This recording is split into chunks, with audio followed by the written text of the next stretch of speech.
Hello all and welcome to Proudland, where it is all of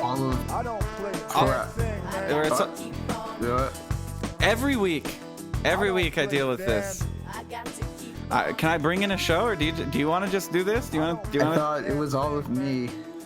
It's now like 70% you and 30% me, I'd say. Okay. Can that get the intro? Okay. Or it's no. It's all of Proud and four-fifths of me. Right. Yeah. Or almost. But then we have to shove it all into the show, so we have to proportionally shave it off. Yeah. So, yeah. We have 180% that we need to cut that down. Yeah, we do. It's true. I am climbing like a motherfucker. I finally made it out of this 3.5K slump that I was in. I probably played 100 games going from 3450 to 3550, and I'm now well on my way to 3700. I've packed my bags. I'm leaving 3500, ready to make it to 4K. Proud of you. Do you think I can do it? First and foremost.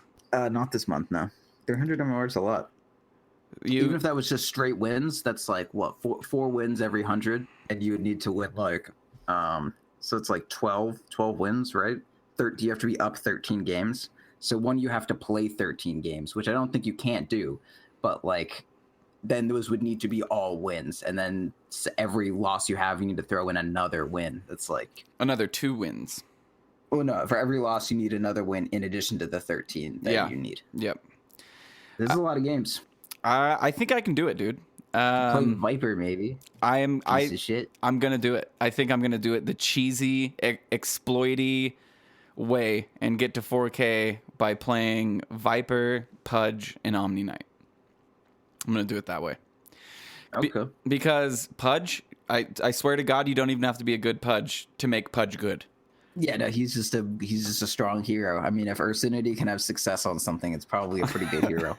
I'm so surprised. I didn't think that. So I always had this aversion to Pudge because it's that's high skill to be able to hook somebody, and it is a really good hook is a beautiful thing, but your hook's on cooldown for 10 seconds, and you can hook really often, so eventually you're gonna hit some, it's martingale theory. Yeah, it's not like you're fucking clockwork. Yeah, you do it and I missed. Yeah, guess I'll do it again. Exactly. Okay, you're set. So it's not even just hook. It's also dismember. I mean, going up against the best example that I have for Pudge almost single-handedly turning a game is a BKB'd Luna. That's sieging your base, and you're just all right, here I come, and you force staff in, and you just dismember her while she's BKB'd. Your team blows her up, and it feels not right. It's just the Luna's what the fuck, dude? I just spent 50 minutes farming, and you can do that? It's yeah, I can do that at level 6. I mean, you can interrupt it, unless the Pudge has a BKB or something, you can just, whoever's covering them can just back it up. But yeah, I mean, it's good. It's really strong once, if you get into those, fragmented team fights where, I don't know, you have, let's say, I don't know, you're fighting a life stealer, and then the only person near the life stealer is their mid Shadow Fiend, and then life stealer rages, and you're just I'm just dismember you, and then their support is somewhere else dealing with another thing. You're shit, our life stealer is just gone now. He's just not, his rage is just completely invalidated. Great. Yeah, and it feels like that is kind of how this meta is the fragmented team. I mean, yeah, it's every fight gets so fragmented so fast. Everyone has all this range, and there's I don't know, there's a lot of shit going on everywhere. And as you said last week, the map is so fucking tunnely. There's just tunnels everywhere. And little fucking just little nooks and crannies. And I don't know if you caught it. So we on the Tuesday episode, Lyrical, we were all talking about. Listen to that. That was great, by the way. That was the best performance of you that I've ever listened to. So holy fuck. Job. Thank you. That honestly, that means a lot. No, you did amazing. Honestly, I was this boy Roland. Well, you're my best friend, so that's not disputable. It's not. Even all the times you say Cyphus is your best friend, I'm he's just paying lip service right now, so he doesn't fuck up the recording. Yeah. I mean, there's a reason I made I didn't make. I asked if you wanted to be on a show called Proudland, where it's all of you and just some of me. Right. But the most interesting thing that he brought up, if for anybody who didn't catch it, we got into Radiant versus Dire and why Radiant has such a high win rate versus Dire. And I thought that was a pretty damn good explanation. His explanation being the Radiant jungle has that big open space, whereas the Dire jungle does not. Yeah, that's fair. I mean, there is a pretty big space in the Dire jungle, but it's like broken up by these high ground areas. Yeah. Yeah, there's at least some vision that you can fuck with there. Yeah, and you would think stairs would help, but it just depends on who's on top of them. You know what I mean? And so I don't know if that plays like 5% of a role, but I think that definitely, like, that was one of those that I heard and I've been thinking a lot about, where when I engage in the Radiant jungle, it feels like, especially playing like, I don't know, my Viper, for instance. Viper needs to, he's kind of like a Bob and Weaver. He can sit and just fight, but I like to, move around, throw a Q, move around, throw a Q. And I'd much rather do that without stairs, right? Without the possibility of them walking up a staircase and my Q missing, or something like that. So I've definitely felt it there a little bit. But that's definitely a question that's on everybody's mind right now. Probably even Valve's. Like, here's my opinion. I feel like the Raxes on Radiant are way harder to push than the Dire. Dire Raxes are actually so easy. Like, I'm just thinking about like memories I have of certain parts in the map, and there's like the Radiant bottom is like, anytime I've been Radiant and dealing with the bottom Rax, like, let's say that they go back, there's like a solid set of territory that I feel like I can just attack into, and the Dire always is kind of like on the back foot, right? Like, I've had a lot of success chasing from Radiant bottom Racks outwards, and like even to like the word spot in the Spire and where that the stairs are, like, it's always kind of kills I get there. But when I'm on Dire and I chase out of let's say the top Racks, the second one, because like I classify the Raxes by the ones that you siege horizontally, where you have the most vision of, like, you can see the most things at once. That's true. And then the ones that are more vertical. So I look at those two to be the same. I mean, it's also like the safe lane Raxes or whatever, right?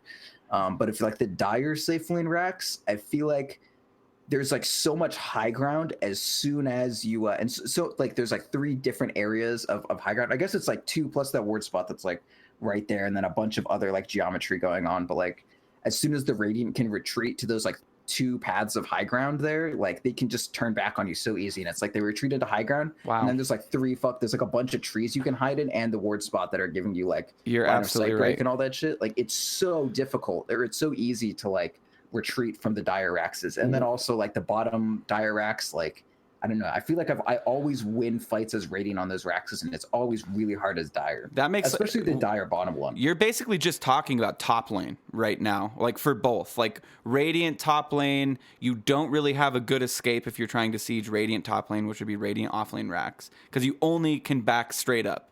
You can't back up and to like in a diagonal fashion and get onto high ground. Yeah, it's not that great. I mean, you can go around and then, but like, it's long and it's a tunnel. Like it's a tunnely place where you're just kind of stuck there. Yeah, it's not quite that bad. I don't know, because like, yeah, if the Radiant has like vision on that Spire, or like, I don't know, it's not too bad to chase that way. I'll say.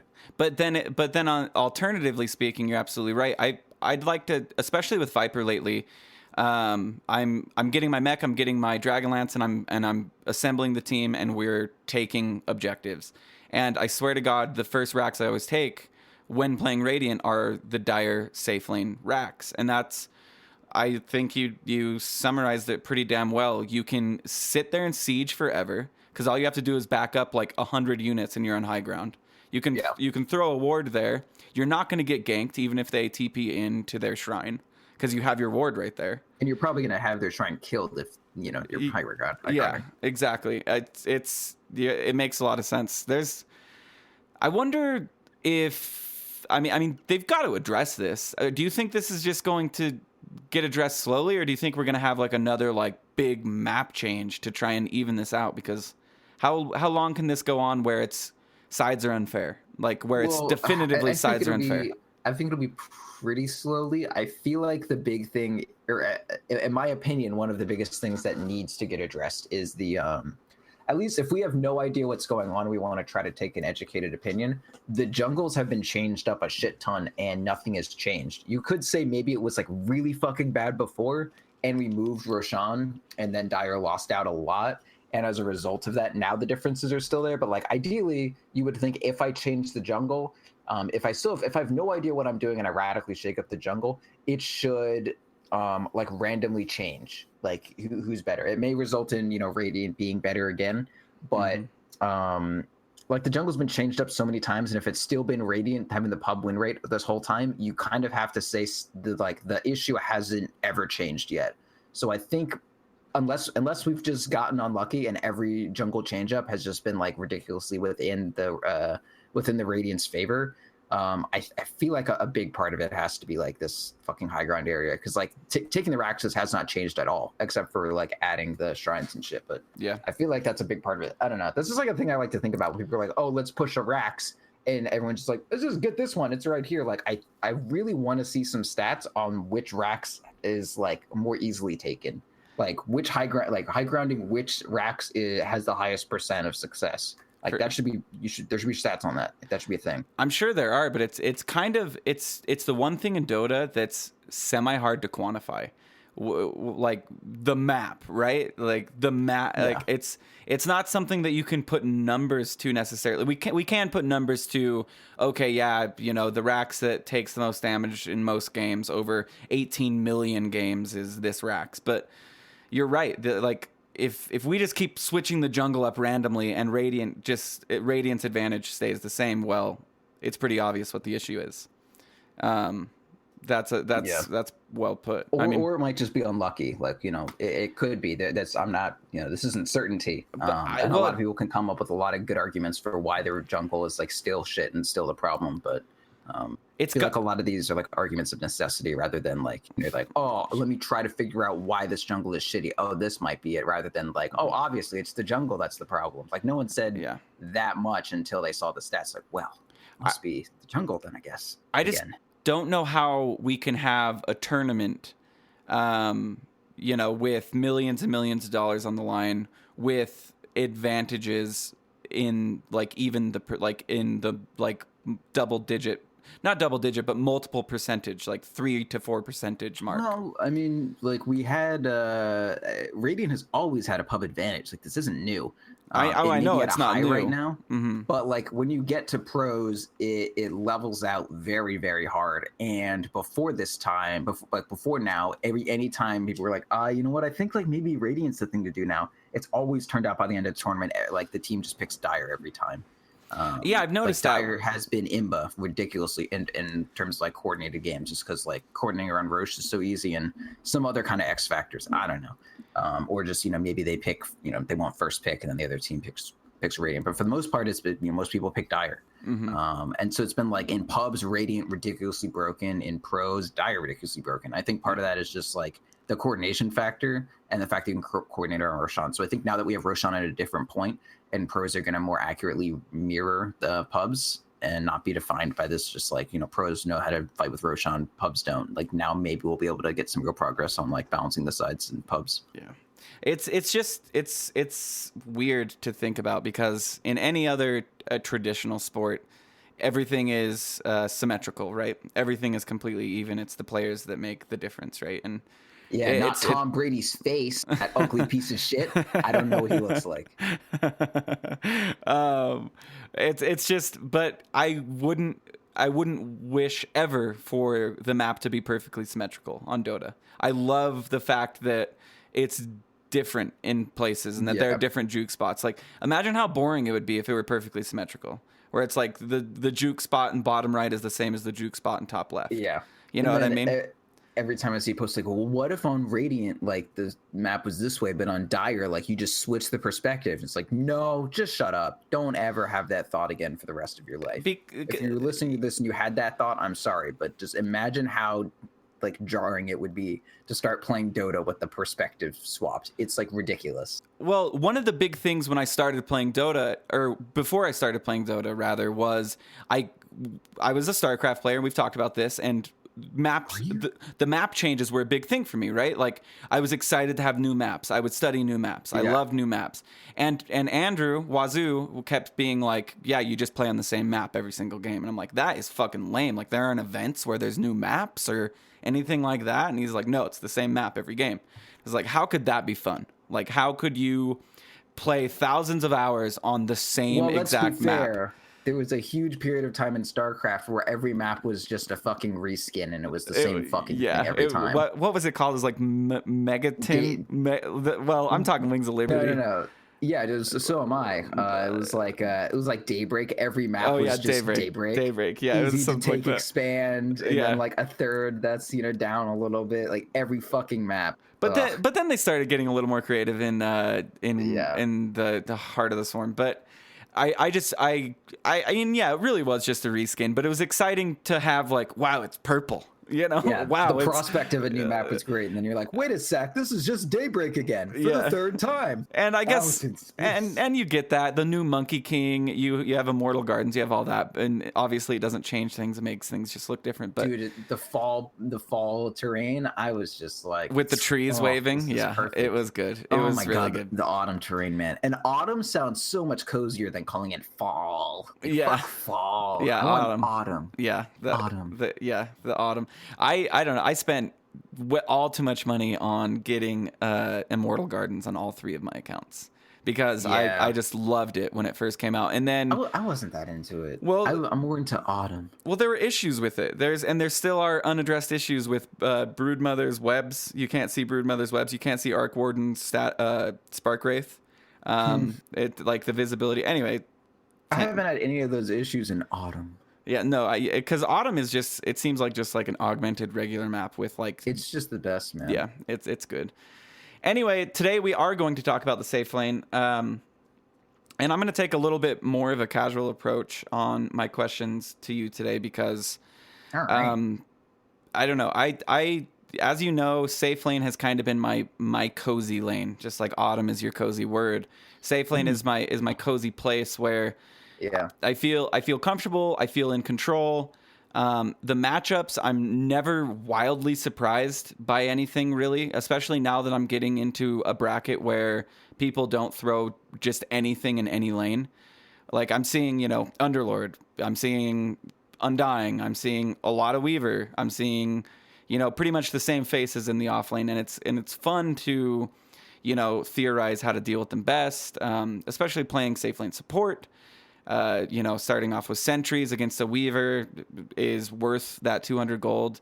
I promise you that's going to butterfly effect out to like 15,000 gold if you just start with sentries. And butterfly's an expensive item. Yeah, and butterfly is like 5670 or some shit like that. So something like that. It's like 6K. No, 5525. Yeah, it's gone down significantly. Yeah, we got that one because the evasion. Yeah, talisman of evasion. Yeah. So my first question would be, why? So we're seeing fragments like we were talking earlier where teams are fragmenting off more. The map seems bigger. I'm not sure if it is bigger. There are more alleyways. We've established that. There are more tunnels and whatnot. They definitely did not change the size of the map, but it definitely feels bigger. Yeah, they definitely gave it the feeling of being bigger. But what I'm finding is late game carries absolutely feel like the worst thing you can do to yourself. Like relying on farming is seemingly not the way to go anymore. And I wanted to hear your thoughts on this because I feel like... Nah, it's fine. So you think it's fine to still pick like a Spectre, Medusa, Spectre, a Morphling, something like that just like Medusa, you just need to know how to play them. Some of them know like Spectre can fight, like it's a fighting hero. It's like bad when it's behind. It just has weak laning. Beyond its laning, Spectre is incredible at fighting. I guess that's what I'm getting at is weak laners because it's so fight heavy. And I mean, first and foremost, to establish some ground, do you agree with me that this meta is extremely fight heavy? Like, yeah, we touched on this on Thursday a lot, so I'm not gonna repeat it. Just watch that, you pieces of shit, or listen to it. Don't watch it, that'd be weird unless you have like some cool like audio visualization. Anyway, Yeah, it's definitely very fight heavy. Every patch, people say is fight heavy because no one really knows what they're doing, but they still remember how to kill heroes. Especially any patch where they change up how like farm works, and that's sure definitely fucking happened now. So like farming is way different, but killing people is always the same. It's like let's say like war never changes. The same thing with killing motherfuckers in Dota, doesn't change, except for I guess respawn time. That kind of changed it a little bit. No longer being able to deny yourself. I don't know if that plays much of a part in it. I feel like that's more like a mid thing. Anymore. Well, when you deny yourself, it's like even if you're level 1 and you deny yourself, you get the respawn timer of a level 4. Not it. Yeah, they nerfed it a little bit. Anyway, yeah. So dying, killing motherfuckers didn't really change up. But yeah, so like people just are very fighty when patches drop. But I do think that this patch in general is like it's gonna stay that way for a pretty long time. I think. Why? So yeah, like patch is definitely fightier. Let's break it. I want to break it like down. Like why? I know it is, and there's a lot of things that I know are. Like I know that there is wind on Earth. I'm not really sure how it works. Wind? I know that wind happens, and sometimes it causes the trees whistling. Idiot. But like honestly, like I know that it has to do with heat and it has to do with all sorts of things and pressure, but like I do not understand why it is. The map changing has made it so fight heavy. All right, so when we say fight heavy, the first thing we need to accept is that fight heavy, like all of our opinions about Dota are a reaction to changes based on our previous opinions about Dota. Similar to how like we had to judge the offlane last week or the week before, whatever, based off of like we had to like unshackle ourselves from the heuristics that we had from our last iteration of offlane before 7.0 dropped, or at least be able to reconcile the differences. We need to update it. So like what changed about the map that might make it more fighty? It wasn't really hero changes that much. Hero changes are a little hard to like suss out exactly whether or not the talents mean you're going to fight more or not. It's not really interesting. The main thing is one, there aren't necessarily less creeps. It's not like there's less neutral farm on the map, but there's less farm that you can get off of one area within 2 minutes. Like, right, if you're just sitting within the same 3 camps, the same area, you're going to have about half the farm you did last patch if you're just sitting in the same area, right? Like that's just math. There's half as many neutral spawns, or there's half as neutral spawn half as often. So if you're only dealing with one area, you're going to get half as much farm. That's just how it is. At least on a blank map where it's just you hanging out. If you have, anyway, don't have to get into the specifics. So there's like, so that means, but to counter that, there is more farm in other places. They added a medium camp, and in addition to this like hard camp they added earlier, they added a medium camp now as well, and another ancient camp. So there's more farm. It's just there's like more farm to balance out there being less frequency of farm, but it's more spread out. So you have to accept, okay, if I want farm now, I need to control more of the map. So it's not like we can have a bunch of people die and be trapped in our jungle only getting 3 camps and then just like still farm them every minute or whatever. Now it's like, okay, we only have 3 camps like up to our disposal. Now we can only farm them like once every 2 minutes. So you can't just sit there and farm the hard camp close to you and push the wave out. You need to like push out and get some real territory if you want to keep up and farm at all, and like have some more general app control. And then again on that front, you have these bounty runes. Like there's more reason to be roaming around and finding shit. Like there's reason to be a fucking explorer going around. Like every motherfucker is Sacagawea looking for their goddamn bounty runes. I mean, Sacagawea didn't really care about gold. She wasn't a fucking European imperialist. But these colonizers, we're all colonizers. We just want those bounty runes and to kill everyone we come across. So you find those bounty runes, and it turns into combat. That's what happens. That's okay. That I'm gonna stop and digest for a second, because that's, you've said this before, but it finally like clicked, I guess, for me. Yeah, colonialism. That is amazing what they did to Dota. Now that I think about it, because so space control, always important. I mean, and what you said earlier, we can only judge Dota based on what we previously understood it by. And what I judged Dota previously by was, objectives are important. I know that. But if I can kill their anti-mage and he doesn't have a buyback, we win. Well, maybe not the truth anymore with the way you can control the map. I've noticed that, I mean, once again, going to talk about Viper because he's great at taking objectives, which when I do take all the tier 1s, all of a sudden it feels like my team's doing a lot better. And that's because I just got them. And I feel like an idiot saying this, and it's like, because it's just like dawning on me as I'm like spitting these words out, but it's because I've basically seized control of my side of the map, basically. Like getting rid of those tier 1s means it's so much harder for them. But then where do the shrines play in? I mean, the shrines basically, do the shrines give them just as much access? Does taking all the tier 1s matter as much anymore, or is it more? I mean, I feel like when I take all the tier 1s, all of a sudden things are okay. All of a sudden, yeah, well, I mean, what the tower mostly does for you is it gives like towers give you vision, and they give you like a TP point, and the towers attacking as something of a defense, but as the game goes on, not quite as much. It's mostly like the vision, right? And shrines don't give vision. They're just they're just good places to go to help someone if you're aware that something is going on, right? So taking a tower is definitely still extremely impactful. Yeah, it's a little worse off because they still have TP points to go to save people, but they don't give vision, so it's not like they're as good as towers. But as far as like a Viper that says, okay, I took the mid tower, I won my lane, I'm a Viper. I took the mid tower, I go off lane, we take the off lane tower, I go safe lane, we take the safe lane tower, and then we lull and farm. And I don't mean lull like LUL, I mean like a lull in the game. It's like you just like, now we just lull. And yeah, then we go no, farm. I like that's cool. lull, like LULL. And yeah, no, you're absolutely right. People don't want to TP into darkness.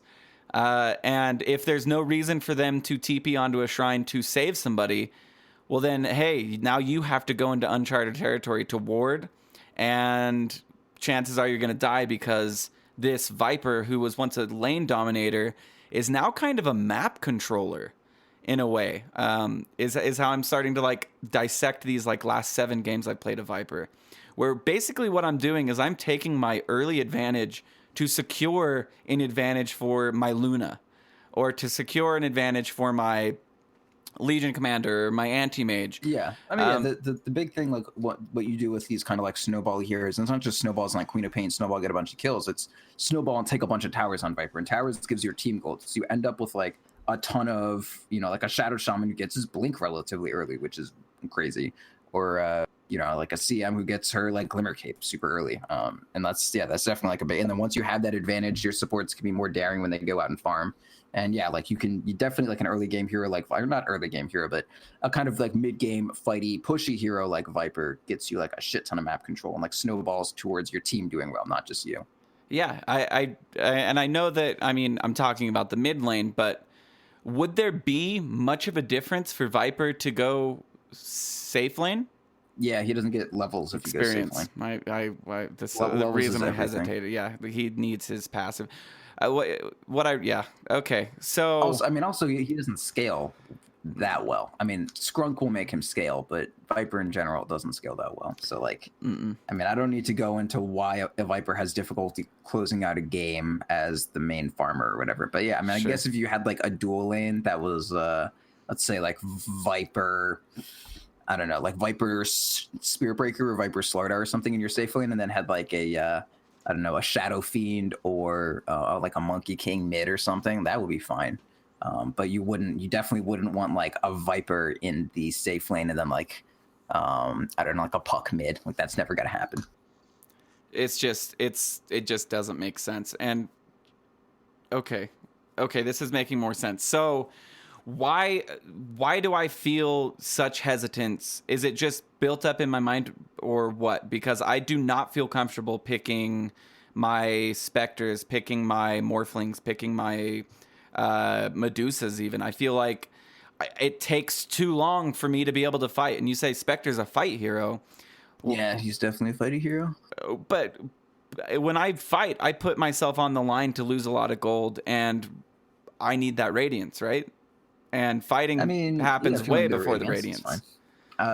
Yeah, it does. I go, so like Spectre isn't like a, okay, so Spectre is a fighty carry as in Spectre can come to fights and kill motherfuckers, not a fighty carry as in like Spectre is going to like search out fights and shit, right? If you're going to play a style like,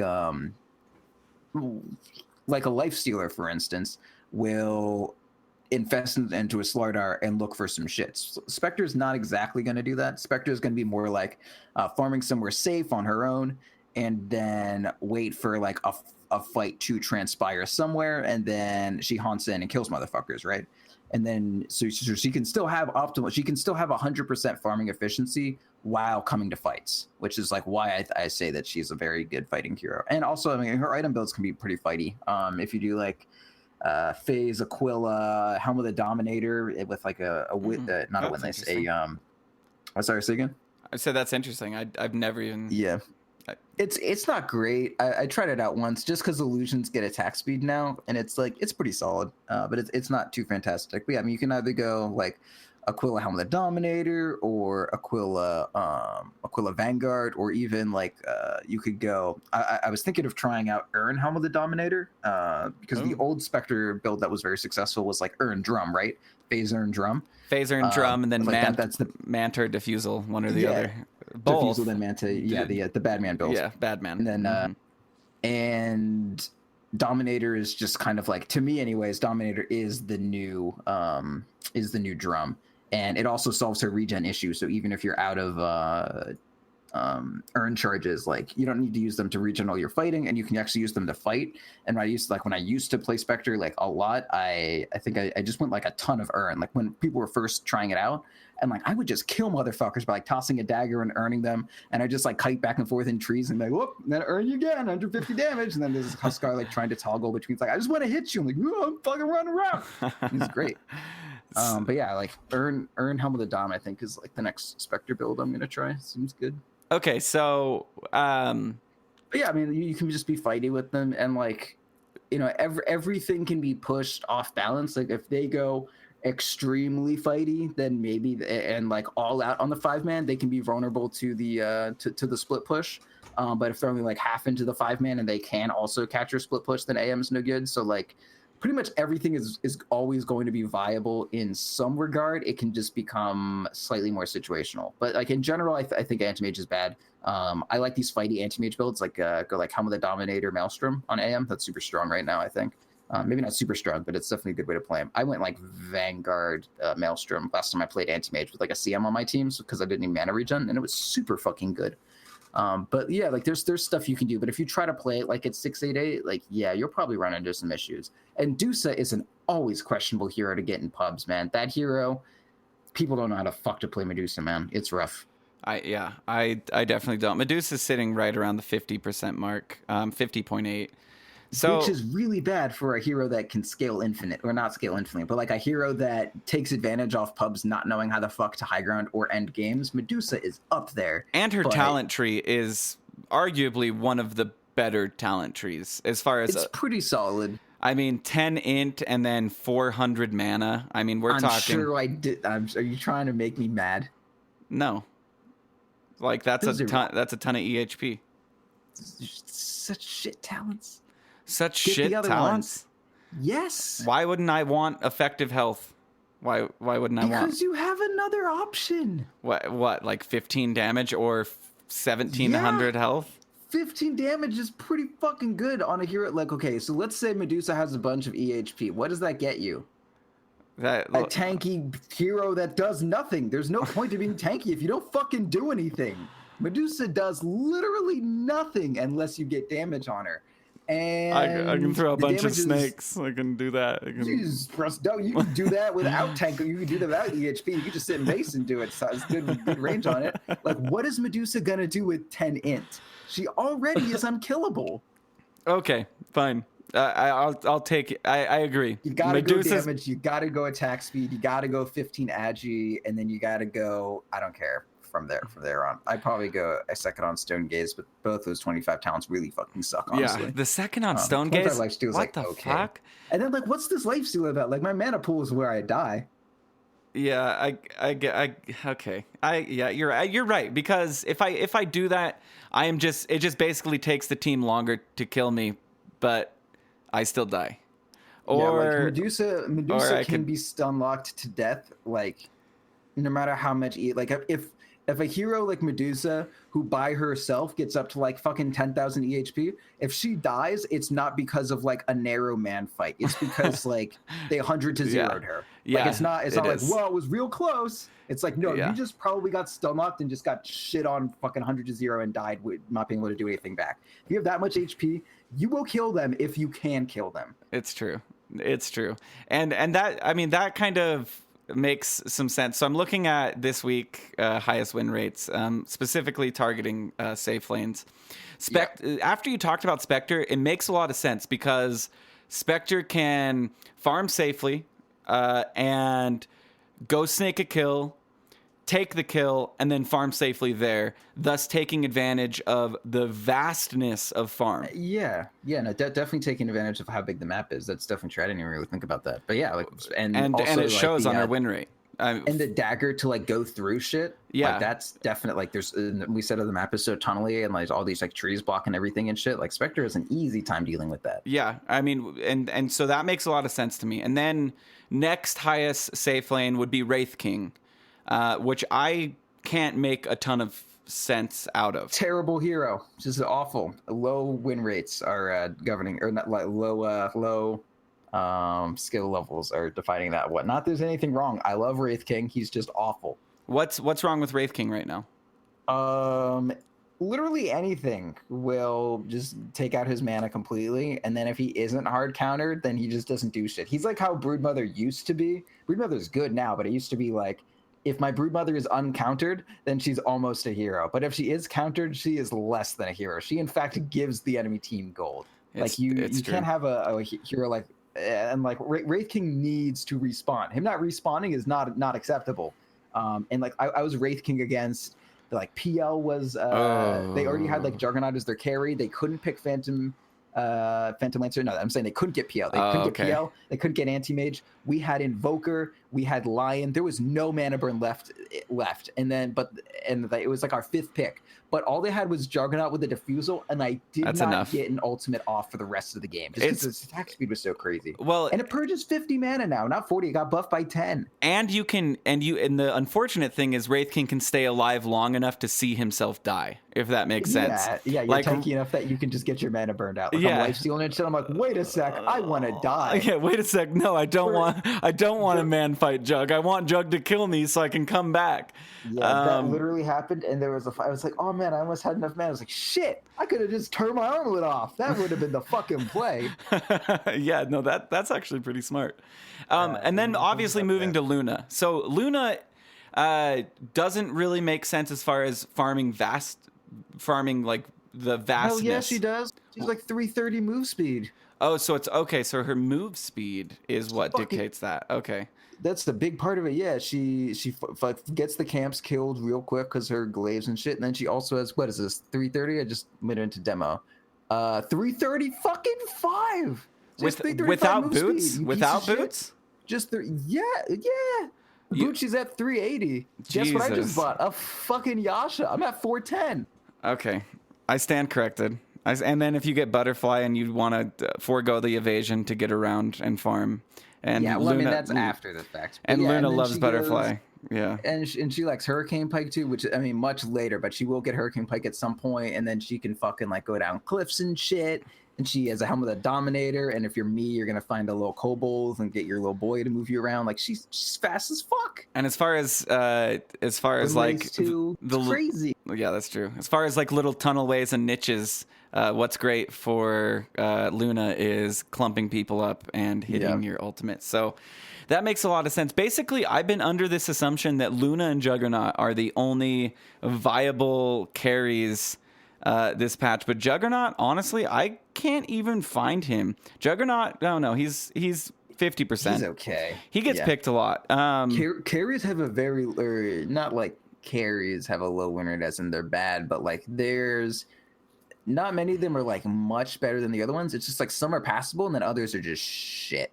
Like, there's not a lot of carries with a great win rate, to be truthful. Okay, well, why Chaos Knight? So we've seen a huge improvement in Chaos Knight. So good. I Why? want to play him. Does he have a high win rate right now? 54%. He doesn't get picked very often. He's 59th most popular, but people aren't used to it. Next tournament, there's going to be a ton of him, I'm sure. He can be a roamer, which is fine. But he's just fucking big, man. Helm of the Dominator helped him out a lot. His illusions get attack speed now, which is really good for a strength hero, because strength heroes normally get a lot of their attack speed from attack speed, not from they get a lot of their attack speed from attack speed. Do his illusions increased attack speed? IAS. Yeah, all illusions get increased attack speed now. Do they get Chaos Strike? Yeah.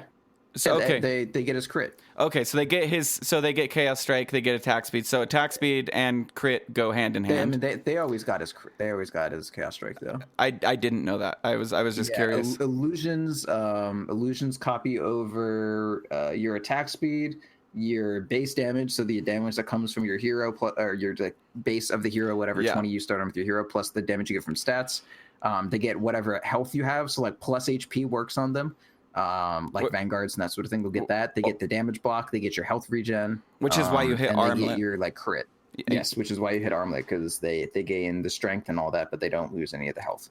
Because they're just copying your stats. So, and they now also get the attack speed from Armlet and shit too, which is a big deal. Oh wow! So this hero would be more of an example of a static, just strong safe laner, not necessarily able to take advantage of the entire map, but able to win his lane. He's incredibly fighty. We were playing with Hakuna Marana. This was a hero that even when he was criminally underpicked, I would maybe not criminally, he was kind of bad, but I picked this hero a shit ton. And it just worked perfectly with the tempo that we played at, because across a couple of our mids, we always kind of had to play me as a very fighty carry, except with Voff I could do whatever I want because he was perfect. But I with Ursinity and Flub, I played extremely fighty because I had to make things happen all around the map. And Chaos Knight was perfect for that. I was just fighting all fucking game. It was amazing. And with somebody who's good at Armlet, which I mean, I'm not, honestly. I've built so much Armlet, but sometimes I feel like I am. But then I don't know. I don't have confidence. Dude, in Armlet. I feel like Armlet scales with your MMR. I'll be honest. I feel like I'm about as good with an Armlet as my MMR indicates. Yeah. And I feel the same way as far as watching Arteezy. Him TPing away from getting attacked by 5 people, armleting through it all. I was about to mention that. It's did you know that you can armlet while you're TPing? Yeah, I didn't know that. Seen that clip. I didn't know that until I saw that clip and was like, okay, yeah, there's a reason this guy is the best in the world, because what he just did, I couldn't even decipher in my brain. But he was just he was taking a drink and just but and living. Yep. Okay, moving on to the next one. This one makes a lot of sense, but this I think we're seeing overwhelmingly in the off lane. But Weaver, you've talked about Weaver not being an off lane in the past and being more a safe lane. He is. I want to append a little bit that before we get into it. I definitely say Weaver is, but for the audience or whatever, Weaver is a totally fine off laner if you are not trying to win TI. And especially as a dual off laner, he's an incredible support now too, if you really, really know what you're doing. But yeah, if you want to play him in the off lane, that's fine. He's good. He's just if you queue up and you're with me, please don't do that. But in general, until you're hitting 4K pubs or whatever, yeah, Weaver is fine. Invis heroes are pretty survivable. Yeah. And to show his presence, he's 58% in the off lane and 30% in the safe lane. His win rates are pretty close. A little below 50 in safe lane, a little above in off lane, but I think that just has to go with the overall amount of games played. I'm fine with the Weaver either or, honestly. Which leads to the next, which is PA. PA is picked 33.5% of the time. Is the second most popular hero. Who's most? Pudge. Okay, Pudge just reclaimed his throne. Yeah, Pudge, PA, and I'm guessing Monkey King, although I don't have it in front of me. Slark is 5th. Yeah, it's got to be Monkey King. I don't even care to look, honestly. Where are you, stupid king? Yeah, Monkey King is 4th most popular, actually. 3rd. Is it Sniper? Maybe. I'm trying to. Yeah, Sniper's 3rd most popular. Yes, you're absolutely right. Sniper makes a lot of sense too. Sniper's good, but he's not a carry. He's a mid. Yeah, I agree. I would say that Sniper gets a lot out of the mid because the equidistance to safe lane and off lane, right? Like, I feel like Sniper is extremely good. Shrapnel's just a mid skill. It's just really good mid. I don't know. He's just a mid hero. I don't really know how else to say it. Like he needs levels pretty well. He plays well in the mid lane. His range is good. He has a really good mid matchup against a bunch of heroes. He can kill heroes very easily with Shrapnel. And then when you're just like solo farming with Sniper, you're not really getting a lot out of that early Shrapnel. And I feel like carries, kind of like the role that carries play versus the role that mids play. Your carry kind of has to have some heft to it at this point, or at least be okay with like engaging in fights in kind of like the middle of them, not the front of them, but kind of like this mid-range area. Like I don't know. I feel like carries are like riflers now. I don't play any FPS besides Battlefield Bad Company 2, but like the carries are definitely the assault now. Yeah, it feels like. So I don't feel like carries are the superstars anymore. I feel like the superstars are either the roamers or you're four. You're your fucking superstar. Yeah, dude. Four is your fucking hero. Like before, or some mid players just because they're the highest MMR. Yeah, or some like it's either mid or it's the 4 that wins you the game. I've found like. If when I'm playing safe lane and that Pudge grabs that dude, it's like, dude, yeah, we just won. Or for instance, even a 4 techies. I had a game that was absolutely 100% lost. He blows bombs up, kills a Terrorblade, and we win. And it was like, yep you're the 4 is king right now. And techies is that's another. The techies is another basket. I'm just gonna, but he's a 4. He's a 4. He's a 4. But as far as 4 goes, like Spirit Breaker, never been better. Jakiro, never Not fucking true. been better. Spirit Breaker has been better. Spirit Breaker's fucking awesome right now, dude. He is, but he has been better. Okay. Did you play for that patch where like they had to nerf him? Like they had to. I've played since 6.80. So, or 6.81, 6.80. I probably caught the tail end at 6.8. He never got into pros, but like as soon as he started to, they were like, "No, we're not doing this," and immediately nerfed him. I'm just going down the list of 4s. It's absurd. You've got Slardar in the 4 position that can do crazy things. What a hero. Necrophos, I feel like isn't play. I've seen him as a 1 a lot. I've seen him as a 1. I've seen him as a 1 or a 2. But I feel like as a 4, he's awesome. I feel like Abaddon as a 4 is awesome. I feel like Ricky as a 4 has just blown me away. Pudge, dare I say Pudge, the #1 most popular hero and maybe one of the better heroes right now, just because displacement's huge. Because we're talking about all this up and down, high ground, trees everywhere. If you can get somebody with a hook, chances are they're dead. If you're accompanied by somebody, because it's just not easy to escape anymore. Yeah, I mean, even early on. So, sorry, what were you gonna say? You just did. About the Spirit Breaker. So this was actually before your time. This was 6.7.5. It was broken as shit, and it took them like 4 patches to fix it because it also took us a while to figure it out. And Dota 1 was actually locked in this patch for a really, really long time. So it was just like 4 years of Dota 1 being like, guys, Spirit Breaker is still a problem. But his ulti used to not be interruptible. It would like immune you. You basically were in like Omni Slash mode when you started casting your ulti. You could still take damage, but you were like spell immune during the ulti. It also took 1 second to finish instead of 1.2. That arbitrary 1.2 instead of 1 second it takes, and that was because of this. And he used to also Greater Bash while doomed, and he had a regular base attack time. But now it's 1.9. So they nerfed his base attack time by 0.2. That's how fucking ridiculous he was. Well, and he would always get his Greater Bash off, no matter what. Can we talk about what what 0.2 on a BAT will do on a base attack time? And I wanted to cover base attack times. Okay, because every time I have the fucking audacity to check like any Dota Theorycraft place, I see base attack time come up once, and I'm just immediately like, oh my god, I just can't. Like, I can't sit there and like watch fucking like ignorance flourish, and then there's always like 1 or 2 people like, guys, it's like this, and everyone's like, no, it can't be like that, that's crazy, and then they're just like gone. I'm like, well, they tried at least, but oh my god. I mean, Quap, I think Quap is the biggest recipient of base attack time this patch, right? Oh yeah, she used to be 1.6, so she was better than the standard 1.7, and then got it dropped down another 0.1. So yeah, it's good. And I mean, we're talking 0.1, but I mean this is it's a big deal, and I mean I didn't realize a large percentage damage increase, right? Like what's one? Let me try this. Yeah, it's what, like a 6. Maybe like a 5 to 6% damage increase going from points 1.7 to 1.6. Yeah, in the form of more text getting out, not. And the gold and added gold. I mean, easier to last it with. I will say, playing co-op, it feels easier. Like you have treads. Like it feels like on the puck with treads at level 1. It feels a lot easier. So. Let's just quick summary on safe lane. Seeing as we, like you said, and I felt like it was super poignant.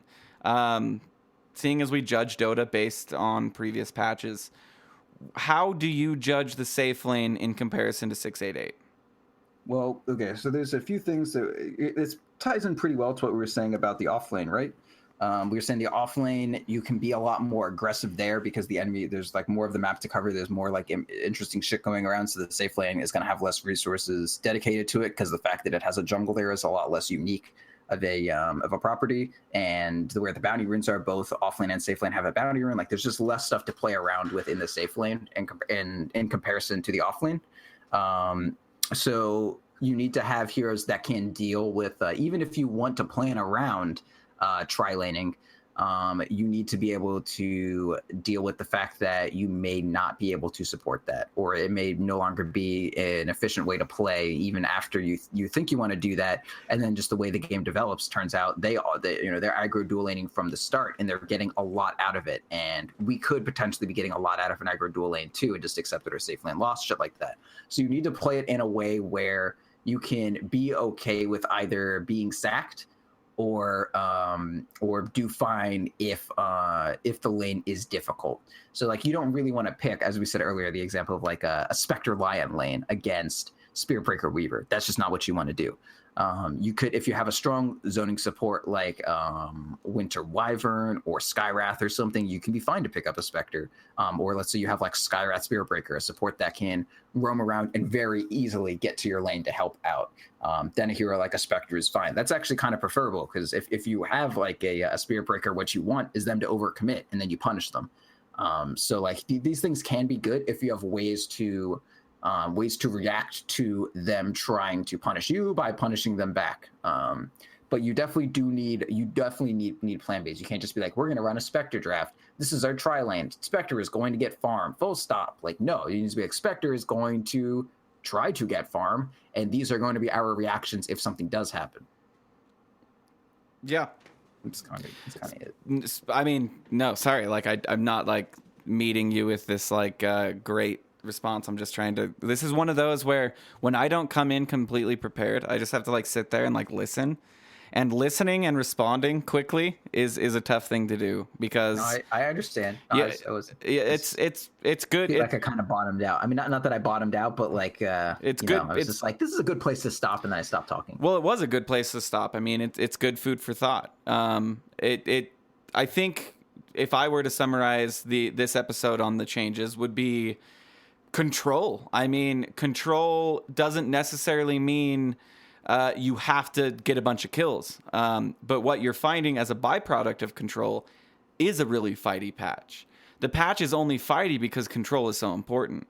Like map control, control of your territory. And the second you start to lose tier 1s and tier 2s in any lane, you notice I'm sure there's a direct correlation, if not causation, with your GPM sliding like hugely as a team. And so basically, I think what I've learned on this episode would be don't neglect to TP to save a tier 1. Especially if I have the teleport scroll and can do it, make sure that you mean like as a carry, anybody pretty much. Okay. Well, one thing I want to touch on is something that I started doing with Hakuna Murana, which is just like porting to the off lane and then me and Scrunko like gank someone and take a tower. But something that's been way more up my sleeve this patch is I almost always, as soon as I get my ultimate, if it doesn't look like I'm going to use it to get a kill on the on the safe lane, I will just push the wave out and then just TP off lane and go gank. A carry's role, no matter what you're doing, really, isn't necessarily to just like farm up. Maybe I wouldn't do this as anti-mage, but even anti-mage is like not bad at it. Normally your offlane, since your offlane can get so much right now, it's not insurmountable for your offlane to kill their carry.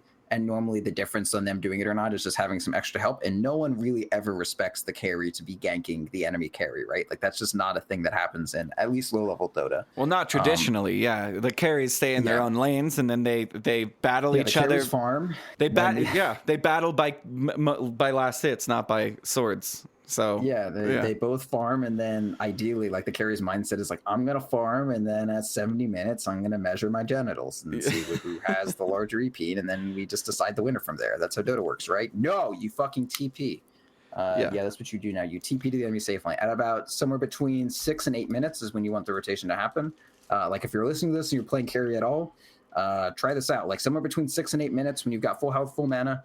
And you've got like your ultimate and you've got some shit on you, just say like, hey, can I gank top? And your offlaner will literally always be like, yeah, do it. And then you just go and then you do it. And that just like wins you the fucking game. Then you take their safe lane tower, and then their offlaner was like sitting back carefully, oh shit, the carry's probably farming the jungle and it's gonna come kill me. But no, you're fucking killing their carry. And they don't expect shit. So then their offlaner is like, oh, I can't capitalize on this. And then you take their tower and then you just go back to your lane and keep farming. And it frees up your own lane, because then your offlaner is like, I've got it. Then their offlaner is like, I've got to defend my safe lane.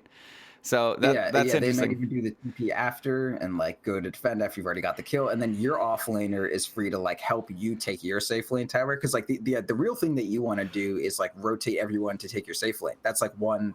Well, I mean, there are two maneuvers. There's one, you rotate everyone to your off lane to take their safe lane, or you rotate everyone to your safe lane to take their offlane tower.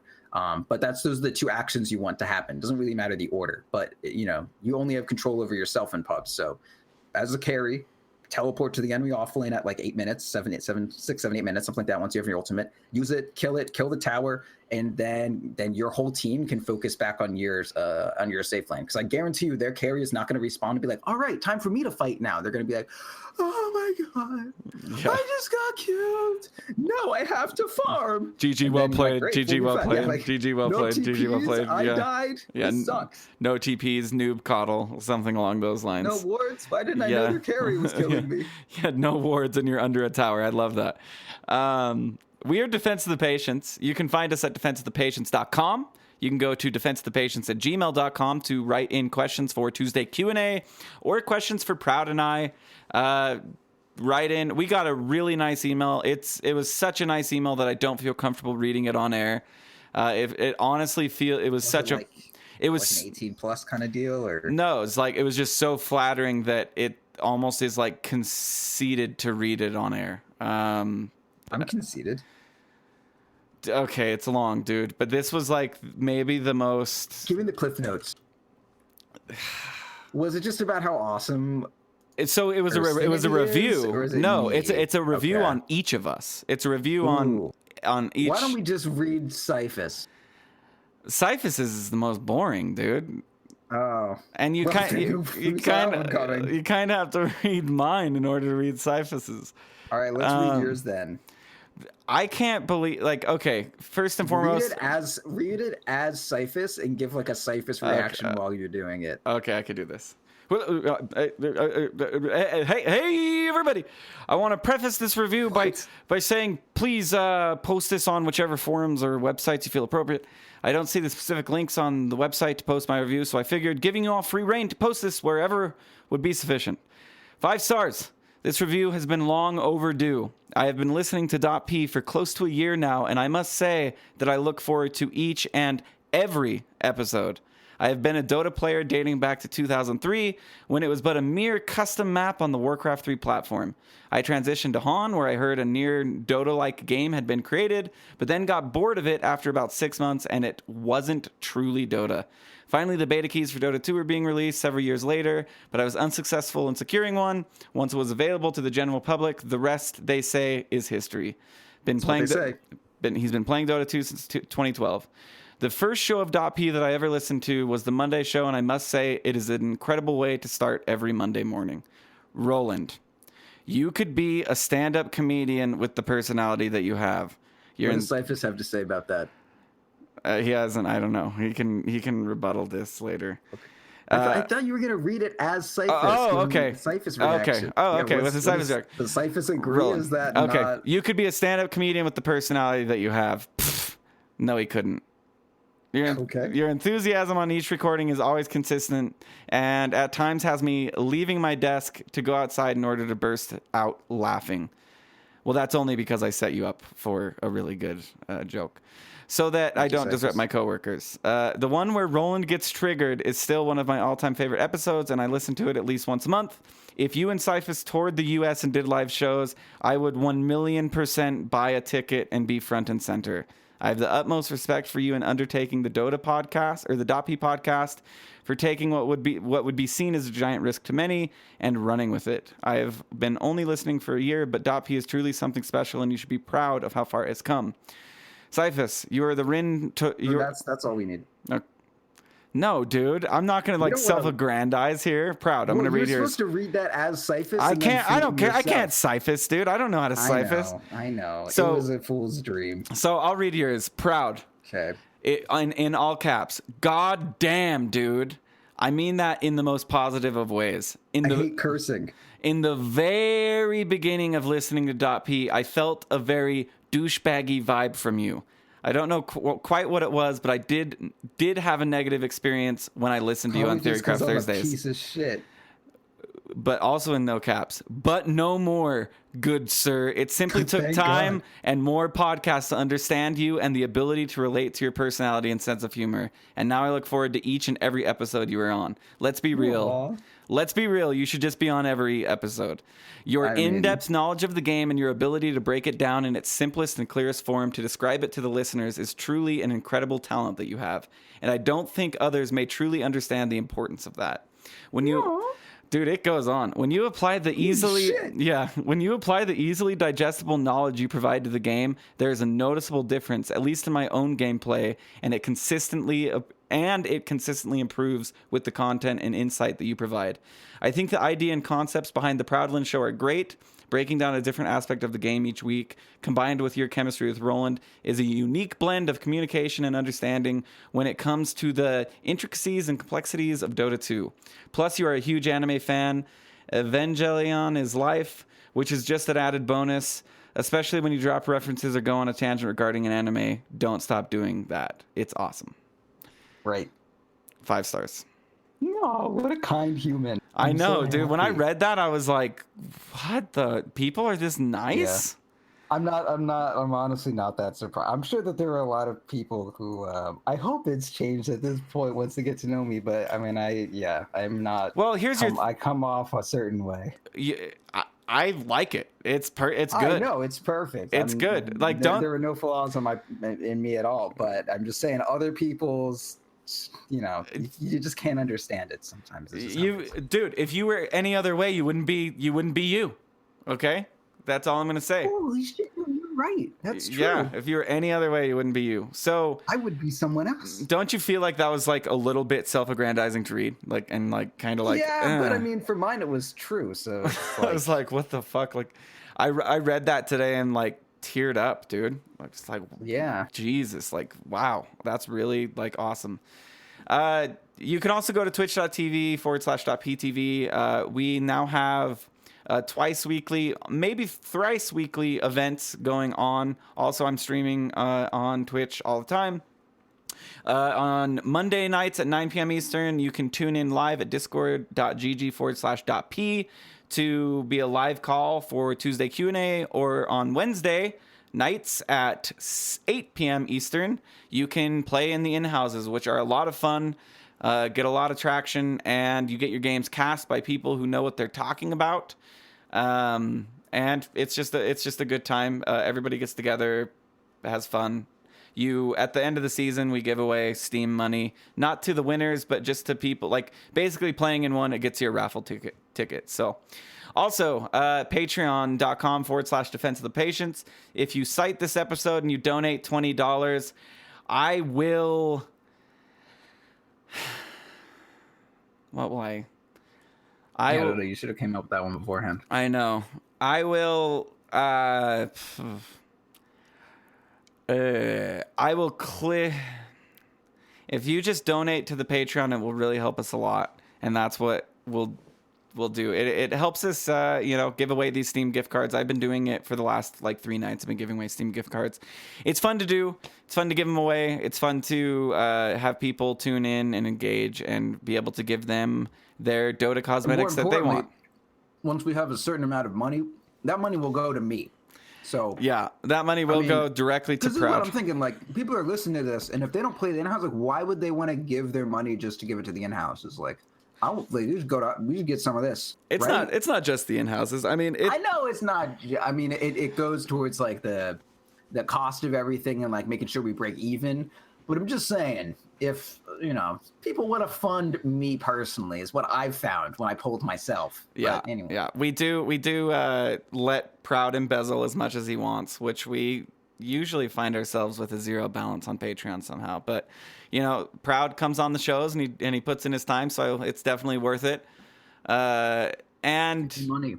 Yeah, YouTube, Proud, youtube.com/.ptv1. Proud's been doing a lot of builds on there. There's a Lonely Druid build. There's also only one. I haven't been doing that much, honestly. I thought you did. I thought you did another one. That's why I plugged this. Yeah, no. Oh well, I posted another video that was me coaching someone. Oh well, he posted another video where he's coaching someone. Anyway, for all the plugs, the most important part is that you're here and you listen to this. And God damn it, it's been a while since I've gushed. We're growing extremely fast, and it's because of your ears right now, and we really appreciate it. If you want to, use your vocal cords and let other people know that also play Dota, that may help this snowball keep rolling, just like my Viper mid, and maybe, just maybe, this can be what we do for a living. It's actually going to be. So just help it happen. Yeah, can we just have that happen a little bit quicker, please? Anyway, can you imagine me trying to live a life? Don't make me try to live a life. Make me just do this. I'll fail. I'll die very quickly. I would be dead. It's true. So just pay me money for this. That way I don't have to die. And there are a number of ways you can do that. iTunes reviews are a great way to support the show freely. It's a way to. I can learn to understand you. Goddamn Cortana. Sorry, Cortana just talked on here as I'm pulling up the newest review that we just got on iTunes. So what these do is these help our search engine optimization. They also help our iTunes optimization. So when people search for Dota podcast, wow, we just got another one today that I don't even know has loaded. We're getting a lot of them. I have 2 to read. So keep going. When you leave these iTunes reviews, and by the way, we got 2 on January 18th. And it takes about 2 days for them to upload. So these help our optimization on iTunes. If somebody types in Dota, basically we pull up immediately, and then people can find our podcast. So the more of these we get, the more optimization. It's a great way to help. Honest reviews, please. I'm not asking you to just leave a 5-star review. Just leave what you honestly think about the show. I'm asking you to leave a 5-star review, though. Your goddamn co-host is one of the only people who has left a 4-star review. Yeah, it's funny. We've never given him shit for that. Oh, I give him shit for that all the time. I know. Oh, okay. Sorry. So the first review is I Love Dota 2, 5 stars from Cool Guy 606. It's a simple, Cool Guy 69. It says bunch of nerds with slightly above average size meat hammers. Is his review. Thank you. That's a fist. Above average size meat hammers. Yep. Yeah, like your fist that you use. That's your meat hammer. Oh, that's a meat hammer. Okay, yeah. Meat hammer is a fist. I have big hands. I have big hands. I got little hands. So does Sam. This guy's an idiot. I'm kidding. I love you. Thank you. All right. So the next one is Dota Podcast, 5 stars, by Wes Slothmang. Somebody that's been around for a long time. He said, I'm having a second child and my wife just bought a dog without without my permission. It's a I cannot help with that. I can't help. It's a golden doodle. I have a labradoodle. You're gonna love the dog. He says, "My life is over. This podcast enables me to hear Dota talk while I'm driving. These people are cool and have good conversations. They gave me a Steam gift card, 5 stars. Not for the review. We didn't. You may have. You're sending the wrong idea. We are not paying you for the review. We give away Steam gift cards. I think Wes won a Steam gift card for season 3 of the In-Houses, which once again Wednesday 8 p.m. Eastern. It's super easy to do. Join discord.gg/.p if you want a safe haven of people that are nice and you're sick of the toxicity that surrounds some aspects of Dota 2, which is unfortunate, and 1 person at a time. We will fix that. Yeah, by some aspects, we mean all of them. Yeah, except for our Discord. I find our Discord to be a very pleasurable place. Besides our Discord, not just besides. I wouldn't say our Discord is an element of Dota 2. It's it's definitely a community of like-minded people who have respect for one another, and God damn it, it makes me proud of humanity. Anyway, without any further ado, I am going to attempt to have a super slick closing here. This Can I scream while you do it? This is Roland for Proud Screaming.